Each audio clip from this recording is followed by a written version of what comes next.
Núcleo de Telesaúde do Hospital Universitário. Universidade Federal do Maranhão. Então, para tanto, o nosso trabalho hoje vai ser falar sobre esses cuidados de saúde mental durante e pós-pandemia. Eu acredito que a gente não finalizou ainda a pandemia, né? Mas a gente já conseguiu retomar gradativamente as nossas atividades laborais.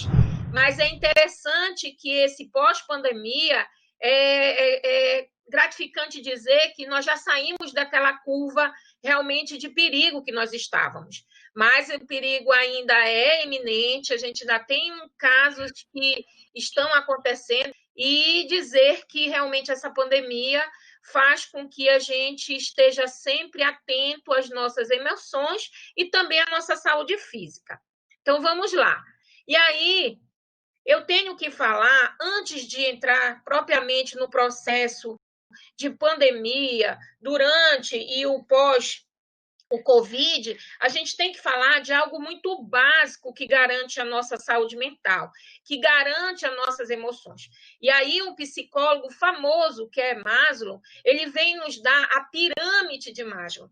Essa pirâmide, nós vamos observar que a base dela, que é a fisiológica, é o que a gente come, a quantidade de água que a gente bebe, o nosso abrigo, quer dizer, nossa residência, a nossa qualidade de sono, ela é a base. Então, as nossas atividades fisiológicas, elas são muito importantes, inclusive para o combate ao Covid. Se você tem uma boa alimentação, se você faz uma boa ingesta de água, se você tem um sono reparador, isso vai melhorar a sua imunidade e, consequentemente, vai fortalecer você a não estar aberto a todos os tipos de doença, ou se adquiri-las, você tem uma capacidade do seu próprio corpo em gerenciar. O próximo fator de Maslow é a nossa segurança. Quando a gente fala de segurança, a gente não está falando daquela segurança polícia. A gente está falando da nossa segurança, dos cuidados que a gente tem que ter para termos uma qualidade de vida, para termos uma vida. Essa qualidade, ela passa das nossas relações familiares, ela também vê esse entendimento de corpo que nós temos. Será que a gente se conhece? Como é que está essa relação Márcia e o espelho? Como é que está essa relação comigo? E a gente, no decorrer do nosso diálogo, do nosso bate-papo, a gente vai falar isso muito, porque para eu garantir uma saúde mental, para eu garantir uma gestão das minhas emoções, a primeira pessoa que tem que estar no eixo disso tudo sou eu mesma, né? Então, eu não vou poder, além de não poder gerenciar minhas próprias emoções, eu também não vou poder gerenciar e orientar as outras pessoas a qual eu convivo. Numa terceira ponta, nós estamos a pirâmide social. O que ela fala do social? São as nossas relações, o amor, a amizade, a família, a nossa relação em sociedade. O que a gente tem como contribuição? Qual é o nosso papel social? Será que eu, Márcia, além de ter todas essas atribuições, eu também participo da minha vida comunitária? Será que eu participo das ações que a minha comunidade, o meu bairro, a minha cidade, ela tem? Qual é o meu papel? Porque, às vezes, a gente esquece que isso é muito importante, o nosso social. Então, vocês vão percebendo que a nossa pirâmide ela vai afunilando. E aí vem chamando a nossa atenção de como isso um interliga o outro. Eu não posso ter a minha base fisiológica adequada se a outra que vem em seguida, que é a segurança, ela também está com algum déficit. E, posteriormente, o social. E aí a gente vem na fala da estima, ou autoestima. É como eu me reconheço. Qual é o meu status quo nessa situação? De que forma, durante todo esse processo, eu me reconheço como sujeito? E aí a gente retoma de novo o nosso tema, falando da pandemia, que a gente viu um alto nível de adoecimento emocional, justamente porque nós não fomos preparados para parar, né? Nós vínhamos num piloto automático, num ritmo que, de repente, nos é imposto a questão de parar. Não, você não vai mais poder trabalhar, você não vai mais poder ter suas atividades sociais, você não vai mais poder encontrar sua família, você tem que ficar em casa e ter seus cuidados. E isso, para muitos, foi muito sério, porque não tinha esse start de parar. Nós estávamos num ritmo que era acordar de manhã cedo já no susto, né? Que eu sempre digo que quando a gente acorda, a gente precisa sentar na beira da cama, ficar tranquilo, botar os pés no chão, deixar o fluxo do sangue descer. Ah, Márcia, não dá tempo para mim. Dá sim. Isso são orientações sobre saúde mental. Eu não posso simplesmente saltar da cama, meu corpo estava inerte e de repente eu salto da cama e já entro no ritmo que isso mais lá na frente vai comprometer a minha saúde. Então, aí quando se fala nessa pirâmide da estima, eu preciso fazer esse reconhecimento, eu preciso me permitir me conhecer. E aí sim, eu consigo avançar um pouquinho mais, que é o topo da pirâmide de Maslow, que é justamente as minhas realizações pessoais. É como a minha criatividade, o meu talento, o meu desenvolvimento pessoal vai fazer um fechamento de todo esse processo. Aí a gente vem falando dos sentidos. Os sentidos, eles são o passo principal desse autorreconhecimento, dessa valorização. Nós temos 5 sentidos, mas dificilmente a gente usa todos eles. Ou a gente fica mais de olho, ou a gente ouve mais ou fala mais, não é? Agora a gente não sente o perfume das coisas, a gente não toca aí com o Covid, piorou a situação, ninguém pode tocar em ninguém. E aí a gente vai já começar a ter uma perda nos órgãos que são fundamentais para a nossa gestão de saúde, para as nossas emoções. Então, esses sentidos, todos eles fazem um conjunto que vão garantir a minha saúde mental, que vão garantir que eu perceba como é que estão minhas emoções. Né? Então, se eu sou aquela pessoa que sou muito julgadora, que eu só olho as coisas, a gente precisa retomar, porque o julgamento, muitas das vezes, ele sempre tem os dois lados. O meu lado e o lado daquela pessoa que eu estou julgando. Né? O ouvir, às vezes a gente fica ouvindo e aí entra para um lado, sai pelo outro, mas a gente não tem essa interlocução de tudo que a gente está ouvindo, e aí interpreta de uma forma erroneamente, porque às vezes, se você vai estar ouvindo, passando uma orientação para o sujeito, e ele não está ligado a isso, ele não está atento ao que você está falando, aquele velho ditado, entra pelo um ouvido e sai pelo outro, e aí as respostas são as mínimas. A mesma coisa é a nossa fala. Uma vez eu faço parte das práticas integrativas e complementares dentro de um processo de integralidade do ser, onde a gente precisa ter muito cuidado com o que a gente fala. Uma vez a palavra dita, ela não volta atrás, não adianta dizer assim, me perdoe, desculpa, mas ela já foi, já feriu, é como se fosse uma flecha que saísse da minha boca em direção a outra pessoa. É um soco, né? Eu sempre represento, quando eu vou falar muito dessa atitude do falar, é um soco saindo da nossa boca, atingindo o rosto de uma outra pessoa. E aí a gente contempla com os outros sentidos, que é o olfato, que é o perceber a beleza das coisas, o perfume das coisas, a vida, né? E aí entra o processo de respiração. A nossa respiração é o maior sinal vital nosso, mas a gente respira mal. Quando a gente é bebê, nossa respiração é perfeita. Quem tiver um bebê em casa ou conhecer alguém que tem, vai perceber que o bebê ele respira a nível abdominal. Você vê a barriguinha do neném subindo e descendo. Quando você vai olhar um adulto, você vê uma respiração torácica. A gente levanta e abaixa os nossos ombros. E isso, no nosso cotidiano, ele dá um nível de estresse muito grande. Então, quando a gente respira mal, a gente potencializa o estresse, as dores no corpo, né? Aquele mal-estar, aquele cansaço. Então, às vezes, eu tenho um ritmo de trabalho, eu chego em casa mortinha, né? Aquele velho ditado, gente, hoje meu dia foi que foi, mas eu não percebi como é que eu me comportei, como é que o meu corpo se comportou, principalmente a minha respiração. Mas, assim, vamos imaginar só um pouquinho, já que eu estou falando do grande quê da nossa estação vital mental, que é a respiração, vamos imaginar a gente puxando o ar pelo nariz, engolindo esse ar, segura e solta pela boca sorrindo. O cérebro da gente, ele vai entender quando a gente faz esse movimento que a gente está feliz.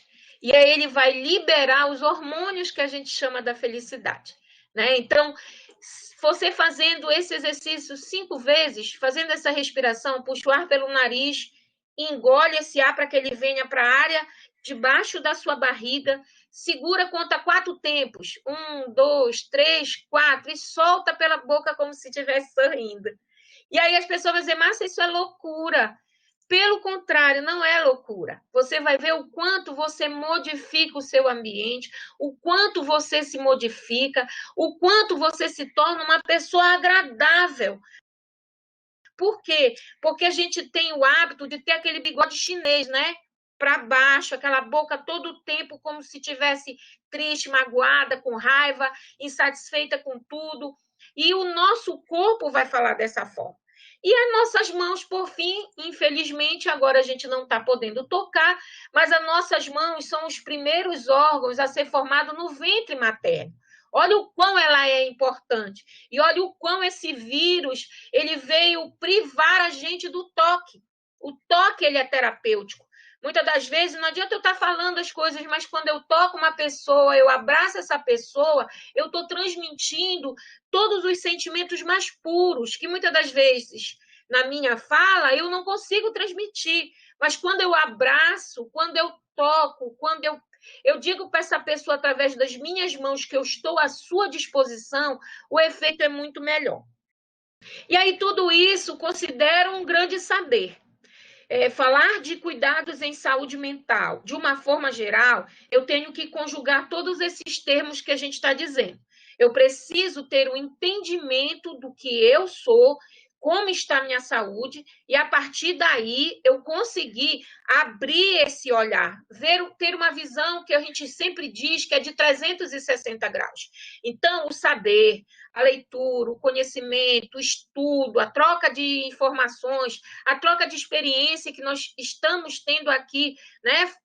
Após o meu diálogo, nós vamos estar com a doutora Kaline Bezerra, que ela é farmacêutica, ela vem trazendo uma contribuição maravilhosa para que a gente possa associar todos esses conhecimentos que nós temos.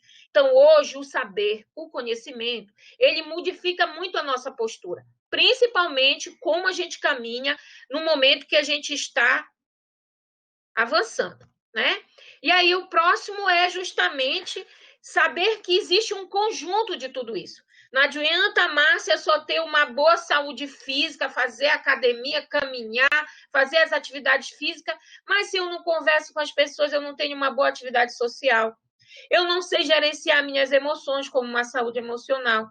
Eu sou uma pessoa extremamente preocupada, minha saúde mental não está legal, sou uma pessoa poliqueixosa, sou uma pessoa que tem uma baixa na minha autoestima. Se eu não oro, não rezo, não faço o meu diálogo importante com Deus, aqui a gente não está discutindo religião, a gente está discutindo da nossa saúde espiritual, como é que eu trato a minha saúde, como é que eu diálogo com o meu Criador, né? De que forma eu paro um pouco, e aí eu lembro dos sentidos, para ouvir a voz de Deus, que muitas das vezes está dentro da gente, mas a gente não quer parar, a gente não quer esse silêncio. E aí, por fim, também a nossa saúde profissional.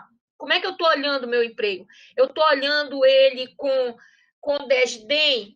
Eu ganho muito pouco, eu trabalho muito. Tá, como é que a gente pode resolver isso? Porque todo mundo deve ter a mesma queixa. Eu devo ter essa queixa, Isabelle deve ter essa queixa, a Kátia, a Kaline, e assim toda a humanidade. Porque a gente sabe quanto a gente vale. Mas, infelizmente, a gente não pode ter o valor de remuneração da nossa atividade laboral. Mas eu posso fazer outras coisas que eu também vou ser profissional tanto quanto. Quem me conhece sabe que eu tenho habilidades artesanais. Então, nesse Covid, foi fundamental. Por quê? Eu aproveitei para resgatar os meus trabalhos manuais, que muitas das vezes eu usava em oficinas terapêuticas, quando eu estava nos serviços de saúde mental. Então, eu fiz uma própria terapia comigo, sendo terapeuta ocupacional, por isso que o processo foi terapêutico. E aí eu fui me tratando também. Então, quando a gente tem essas 3 áreas organizadas, isso é um grande passo para a nossa saúde emocional. A gente consegue gerenciar mais as nossas emoções. Mas você vai me dizer assim, Márcia, tu tá de brincadeira, né? Minha saúde física é mais ou menos, minha saúde social, com essa pandemia, eu quase não saio de casa. Sim, mas a gente tem tantos meios de comunicação agora que foram construídos, né? De que forma a gente pode estar aumentando? Eu consigo falar com pessoas em Brasília, em outros estados, que anteriormente, antes da pandemia, eu nem me preocupava em falar. E hoje eu estou falando. Então, sempre a gente tem uma forma de colocar, né, todas essas áreas, não 100%, porque isso não existe, tá, gente? Não existe 100% de tudo, senão nós seríamos o criador. Ele sim que era o perfeito, né? É o perfeito, a gente não. Então, se eu consigo 50% todas essas áreas, a gente já pode sim ter um grande avanço na nossa saúde emocional e, consequentemente, na nossa saúde mental. E aí eu trago para vocês o que eu chamo de alfabetização emocional. São 5 pontos que mais lá embaixo eu vou descrever cada ponto. Um é o autoconhecimento emocional. Então, se eu não me conheço, se eu não sei o que eu fico com raiva, se eu não sei as pessoas que eu quero que estejam perto de mim, isso é complicado, porque eu vou abrir uma janela para que todo mundo me olhe e, quiçá, não abra a porta também para que seja essa entrada muito pior. Então, quando eu faço esse autoconhecimento emocional, eu também estou preservando a minha saúde mental e cuidando das minhas emoções, que é logo o outro ponto, que é o controle das emoções. Será que eu me conheço? Será que eu sei o que realmente me dá raiva? Então, se eu não sei disso, qualquer coisa me dá raiva, e qualquer coisa eu extrapolo, eu fico muito emotiva. Então, eu preciso ter esse conhecimento emocional para que, contrapartida, eu possa controlar minhas emoções. A gente não abre uma panela de pressão enquanto ela está fazendo chiado, não é verdade? A gente espera o chiado parar e a gente abre. A mesma coisa são as nossas emoções. Como é que eu vou controlar? Não respondendo de imediato. Respira, lembra? Vocês sabem o que eu estou pensando? Não, né? Posso estar xingando vocês, mas eu estou respirando, balançando a cabeça. Não é deboche, porque às vezes as pessoas acham que porque você está com um sorriso, você está debochando. Você diga, não, eu estou ouvindo você melhor. Eu estou prestando atenção em você. E aí eu vou canalizar produtivamente as emoções. Então, quando eu paro, eu respiro, abre o meu canal auditivo, eu consigo perceber realmente o que a pessoa está querendo transmitir. E, de contrapartida, eu trabalho o que eu vou responder para depois eu não me arrepender. A empatia nem se fala, né, gente? No processo de alfabetização emocional, a empatia ela é fundamental. A empatia é a forma como eu me relaciono com o outro. Como é que nesse processo, apesar da distância, apesar do lockdown emocional, apesar desse distanciamento, eu não perco a empatia com as pessoas, eu não perco esse contato com as pessoas. E a empatia ela é fundamental nas relações interpessoais. E aí, por fim, a gente lida com os relacionamentos, né? E aí é fato isso, muito importante. E aí eu venho descrevendo cada um, que aí eu acabei de falar. Autoconhecimento é reconhecer as próprias emoções e sentimentos. Pessoas com esta habilidade são melhores pilotos das suas vidas. Ou seja, quando eu me conheço, eu mando no meu ritmo, eu mando na minha vida, eu seguro o meu guidão. E isso é muito importante quando a gente fala de gestão das emoções. O autocontrole é lidar com os próprios sentimentos e comportamentos impulsivos, adequando-os a cada situação da vida e adaptar-se às novas circunstâncias. Gente, isso foi o boom nessa pandemia, né? Se a gente não tiver esse autocontrole emocional, vamos imaginar que 90% de nós estaríamos, além de ter adoecido do Covid, adoecido também de um quadro de saúde mental. Por quê? Porque foi traumatizante essa doença, está sendo traumatizante. Muitas perdas nós estamos tendo, pessoas, quando não da nossa família, muito próximas, e que quem sabe de um ritual de falecimento, né, de velório, a gente velava o corpo, pelo menos a minha tradição é velar o corpo, 24 horas velando o corpo. Aí tem o terço, aí tem o velório mesmo, propriamente dito, no cemitério, e aí tem aquela troca, aconchego familiar por causa da perda. Agora, imagina, em tempos de Covid, isso não existia. Era selecionado 2 pessoas para acompanhar o corpo e lá ficavam à mercê das pessoas que estavam preparadas para fazer o velório. Então, esse controle emocional foi-nos importante para nos fazer viver essas novas circunstâncias. E aí nós temos a motivação, que é a capacidade de digerir as emoções a serviço de um objetivo ou realização pessoal, e que a gente precisa dessa motivação para a gente encontrar prazer, seja no trabalho, né? Ele voltou muito para a questão do trabalho, mas a gente precisa encontrar motivação para tudo, né? Chegou do trabalho, aí se chega em casa, tem filhos, tem que ter motivação para dar atenção aos filhos, ao esposo, às nossas outras atividades sociais. Lembra que eu falei daqueles 6, né, da pizzazinha que tem lá a nossa atividade social? A consciência social, que é entender todo esse processo, né?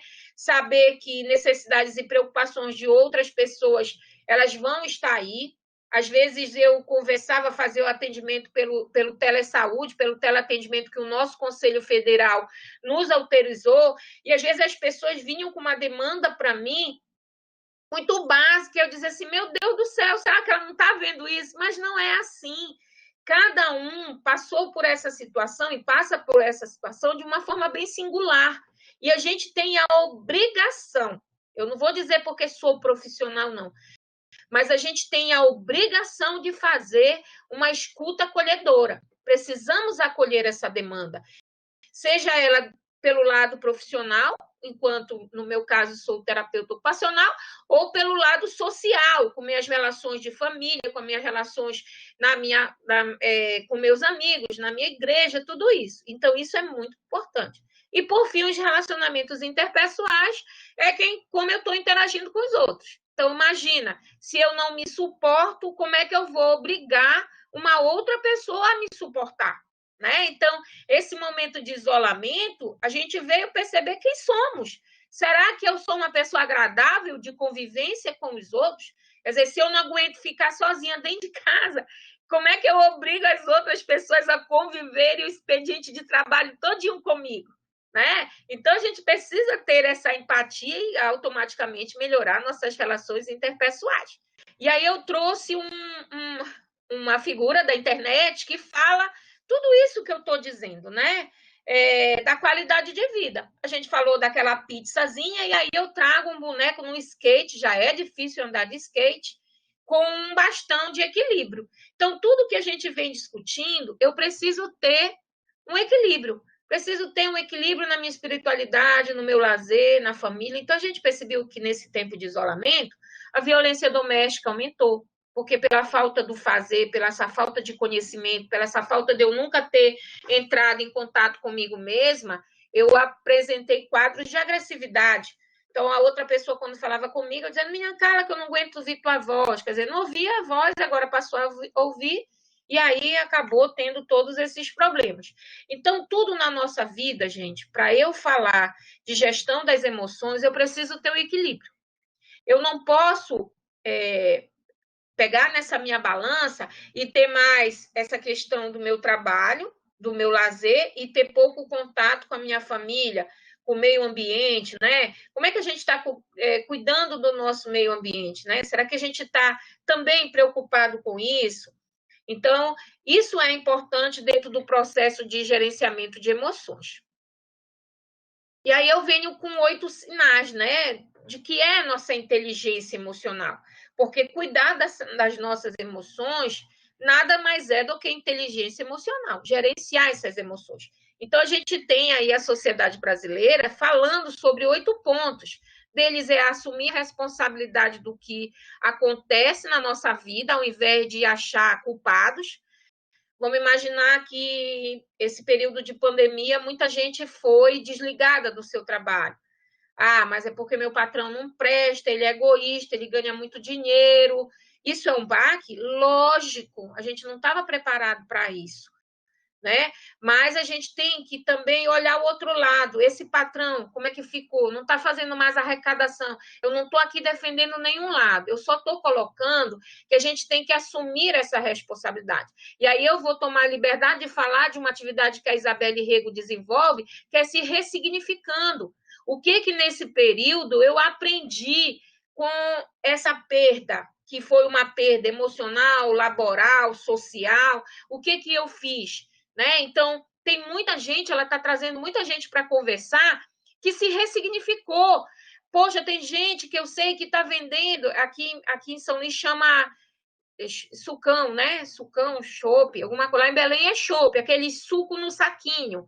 Então, assim, tem muita gente que hoje está vendendo isso e está ganhando dinheiro com esse calor que está aqui no Maranhão, né, São Luís, e está aí, botou na sua geladeira, botou uma plaquinha, vende-se sucão, aí fez sucão gourmet, começou com só de fruta, agora é Nutella com não sei o quê, e aí, enorme, está ganhando dinheiro, sabe, está se ressignificando. Por exemplo, eu, em ausência do meu salário, eu comecei a fabricar atividades laborais, meu artesanato, e quando é aniversário eu dou de presente, já me poupa ter que comprar um presente, mas coloca a venda também de vários materiais. Então, eu estou assumindo a responsabilidade, eu estou me fazendo ator da minha própria vida. Lembram? Eu mando no meu piloto, sou eu que dirijo a minha vida. O segundo é se permitir chorar e aceitar as tristezas para depois levantar a cabeça e seguir a vida. Difícil, a gente não está acostumado a chorar. A não ser de raiva, né? A gente chora muito de raiva.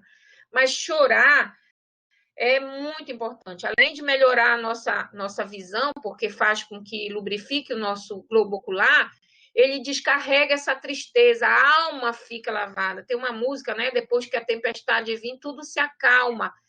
Então, a gente precisa, eu gosto muito dessa figura fazendo yoga, diz assim, Márcia, tá de molecagem comigo, né? Mas é uma postura muito gostosa. Quando eu aciono meu polegar e meu indicador e faço essa posição, eu estou fazendo um curto-circuito. Quem é da saúde integral, da meditação, vai entender o que eu estou falando. Então, quando eu faço isso aqui, né, depois de fazer, que é o infinito, eu estou fazendo uma ligação. Então, é como se eu estivesse me religando todinho. Terceiro é conhecer seus talentos e habilidades para explorar todo o seu potencial, nós já falamos sobre isso. Usar a raiva do que acontece com você como energia para superar ainda mais. Eu vejo que o grande compulsor é quando a gente está com raiva. Parece que tem uma bomba dentro da gente, aí a gente quer fazer tudo que na lerdeza da calmaria a gente não fazia. Então, transformar a raiva em algo positivo, né? Fazer com que essa raiva volte para a gente e a gente digira ela, rumine e transforme ela em algo positivo. Reconhecer os seus medos e usar o poder dessa emoção para a ação. Eu preciso saber do que eu tenho medo. Por isso que é importante. Se não fosse o medo, eu ia atravessar uma rua sem olhar para os lados.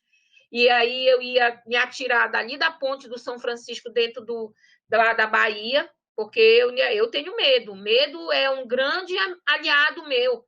Ele que faz eu dar uma parada, olhar realmente o que tem por aí, o que tem nas entrelinhas, e eu caminho. Né? Porque se a gente não tiver medo, a gente vai ser afoito.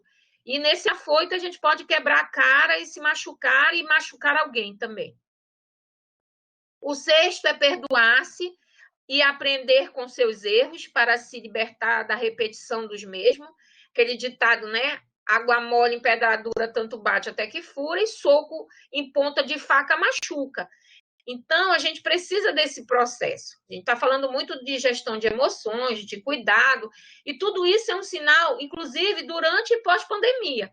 Então, todos esses cuidados que a gente está adquirindo nesse período de isolamento, a gente com certeza vai usar lá na frente e não vai cometer os mesmos erros.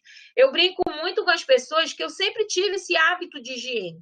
Eu nunca espirrei em cima de ninguém, eu faço um alto consumo de lenço de papel. Porque isso faz parte da minha educação e deveria fazer parte da educação de todo mundo. Depois que eu saio do banheiro, eu lavo as mãos. Quando eu sempre fui no supermercado, eu nunca peguei nada. Primeiro porque eu tive medo, que uma vez no supermercado aqui, a gente encontrou, eu tenho medo daqueles vermezinhos, né? Que é saudável, mas eu tenho medo. E aí, na hora que eu meti a mão na fruta, veio aquela minhoquinha e toque no meu dedo. Quase morro, foi um escândalo. O pessoal disse, meu Deus, é fresca. Não é. Então, a partir disso, eu comecei a calçar luva para ir no supermercado. Então, teve muitas coisas que eu já desenvolvia hábito. Então, para mim, foi tipo assim, olha só, então eu dizia muito pro meu marido, para de espirrar no tempo, espirra protegendo, né? Meu marido espirrar, parece que a sala toda, né? Ainda bem que ele não está ouvindo a nossa conversa. Espero que ele não vá acessar depois. Mas ele espirrava, que era uma coisa horrível. Eu falei, olha aí, tu não espirra assim, porque se tu tiver o Covid, eu vou pegar. Né? E aí a gente tem os cuidados. E evita repetir isso futuramente. Ser feliz fazendo o que mais ama e cumprindo a sua missão neste mundo. Gente, isso é fato. Eu amo o que faço, sou muito realizada com a minha profissão.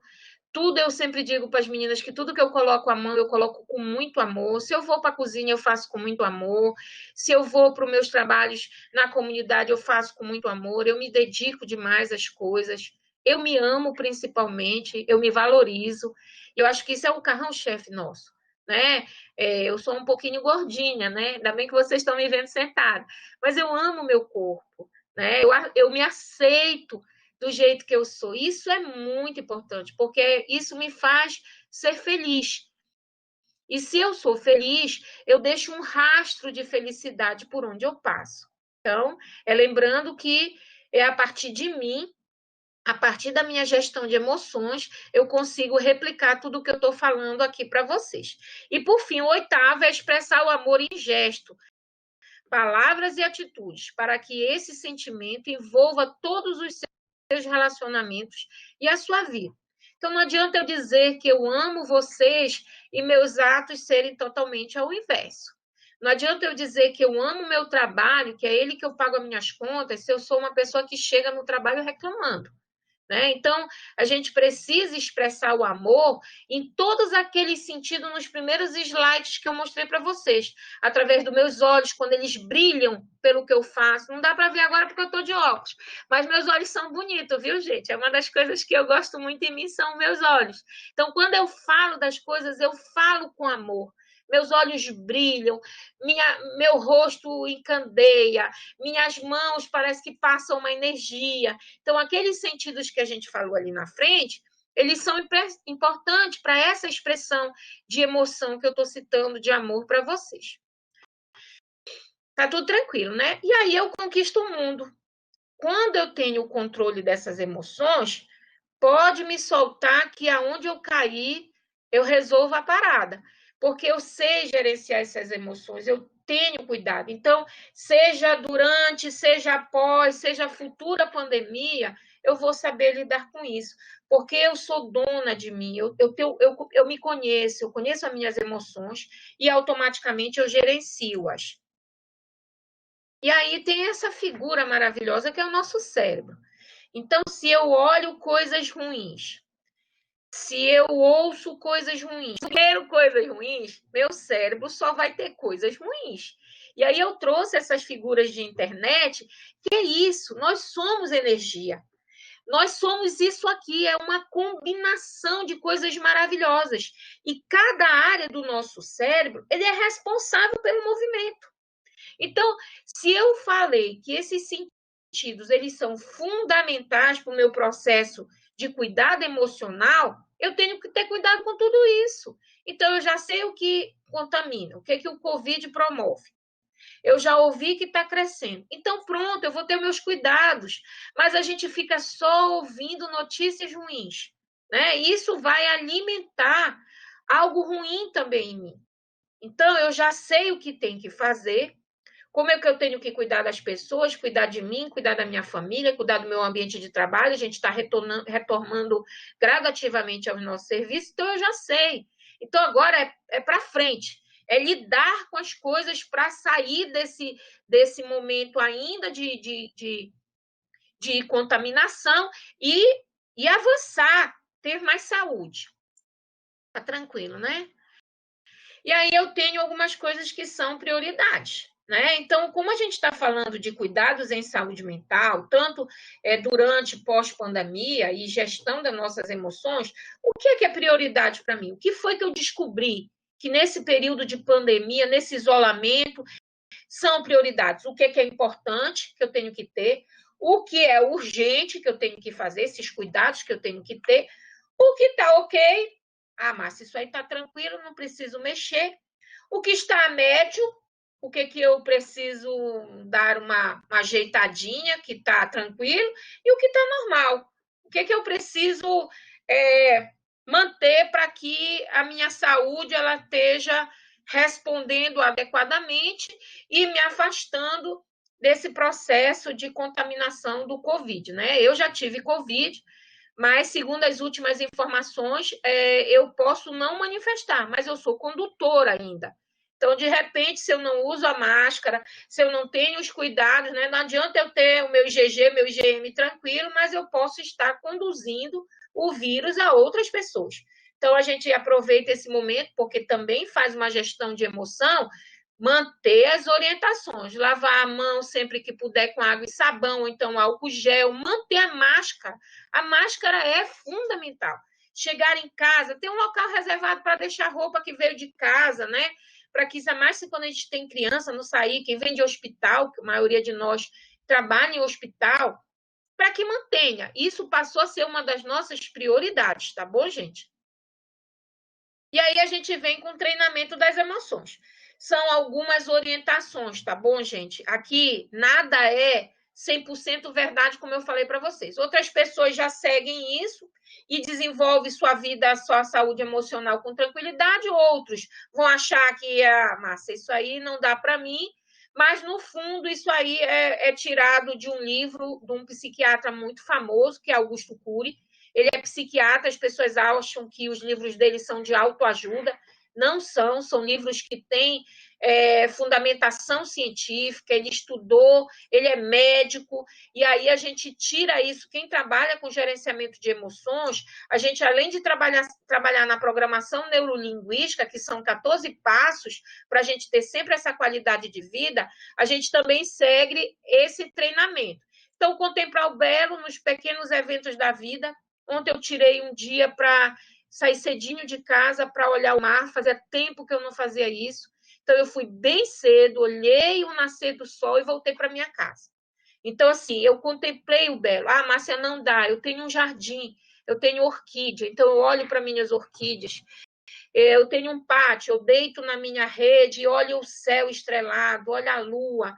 Então, contemplar o belo em pequenos eventos não é eu viajar para o exterior, e aí teve o problema do Covid, né? Que quem viajou que trouxe o Covid para o Brasil, mas é contemplar o que eu tenho, gente. Né? O que garante a minha saúde mental não é estar buscando muita coisa fora, é o que eu tenho perto de mim que eu posso contemplar. Eu posso contemplar meu neto, eu posso contemplar minha filha, eu posso contemplar meu marido, mesmo depois de 25 anos de casada, né? Ainda acho ele atraído, eu amo meu marido. Então, são pequenas coisas que são importantes. Irrigue o palco da mente com pensamentos agradáveis. Ouçam música, leiam bons livros, assistam filmes, conversem com alguém que vai somar com vocês, ouçam as pessoas idosas, elas sempre têm uma orientação, elas sempre têm um caminho para dar para a gente, porque elas são vividas, são pessoas que contribuem são mais calmas, né? Diz assim, isso passa, eu já passei por isso. E aí dá uma acalmada no nosso coração. Pense como adulto e sinta como uma criança. Gente, criança é tudo de bom, né? A criança, ela traz a sua pureza, né? E a gente esqueceu disso, essa pureza. E isso faz uma diferença. Não faça o velório antes do tempo, né? Não sofra por antecipação. E aí a gente viu isso muito na questão do Covid. A própria ansiedade gerou quadros muito maiores, que nos levou a um quadro de ansiedade, e isso acabou levando a gente para o hospital, e era um quadro de fobia. Então, a gente não pode, tipo assim, a empresa está demitindo, eu vou ser a próxima a demitir. Não, se eu tive uma contribuição, se eu sou uma pessoa parceira na minha empresa, com certeza aquele gestor, ele vai pensar, entre vários que ele tem que desligar do serviço, que eu sou uma pessoa que posso contribuir. Então, a gente precisa ter zelo também por onde a gente passa. Proteja a sua emoção nos focos de tensão. Então, quando eu tive o Covid, a primeira coisa que eu fiz foi proteger meu marido, ele é do grupo de risco. Então, de volta para a vida. Diante de tudo que a gente conversou, de voltar para a vida é ter esses cuidados, é ficar atento nas nossas emoções, é me olhar no espelho de uma forma diferente, é perceber o que está de diferente em mim, para isso eu preciso me conhecer, e aos poucos eu estou retomando a minha vida, né? E aí, dizer que pode contar comigo, acho que isso é um processo importante para a gente gerenciar nossas emoções, sempre a gente precisa segurar na mão de alguém, e aí essa figura dos corações trocados, eu represento a empatia. Isso é ser empático com alguém, é sentir a dor do outro, né? E de que forma eu posso ajudar. E aí a figura, só para divertir a gente, né? A chuva vindo e o Cebolinha protegendo o Cascão, já que a gente sabe que ele não é muito chegado à água. Tá bom, gente? E aí, minha gratidão. Gratidão por estar esse momento conversando com vocês, dialogando, falando sobre os cuidados de saúde mental, principalmente durante e após pandemia. Dizer que a gente ainda está no processo ainda de cuidado dessa pandemia e que fazer uma boa gestão das minhas emoções vai fazer com que a gente saia de forma saudável de todo esse processo. Eu acredito que falar das emoções faz um grande diferencial para nós, profissionais, principalmente saúde mental, porque a gente ainda tem que ter o autocuidado. Porque eu, enquanto profissional de saúde mental, eu cuido dos outros e eu tenho que ter uma equipe para cuidar de mim. Então, é aquela via de mão dupla que a gente estava conversando ali nos bastidores e que são importantes, né? Eu cuido de alguém e alguém cuida de mim, e assim juntos a gente vai sair com muita satisfação de todos esses processos e mais fortalecidos, porque essa não foi a primeira, não vai ser a última, mas tudo isso é um aprendizado para a gente. Obrigada.